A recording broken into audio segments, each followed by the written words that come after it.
Alde batetik, gogoan duzue 2014ko apirilean gure udal taldeak proposamen bat eraman zuela, hain zuzen ere udalak interlokuzio bat zabaltzeko bankuekin eta utzik zituzten etxebizitzak udaletxe bizitzetako parkearen baitan txertatzeko.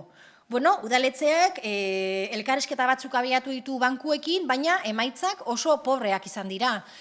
Momentu honetan, 5 etxe bizitza gehituko dira bakarrik udaletxe bizitzetako parkera, eta pentsatzen dugu hutsaren hurrengoa dela, batez ere kontutan edukita aurreikusten dela bankuen parke huts hau 650 eta 700 etxe bizitza inguru dela Bilbon bakarrik. Eta beraz, neurri berriak ezartzeko momentua heldu dela uste dugu. Horretarako, planteatzen duguna da, bai, tasa edo zerga berezitu batzuen bitartez, hutsik dauden etxe bizitza hauei inposizio handiago bat ematea, ahalik eta azkarren etxe bizitza hauek udaletxe bizitzen parkera gehitzeko.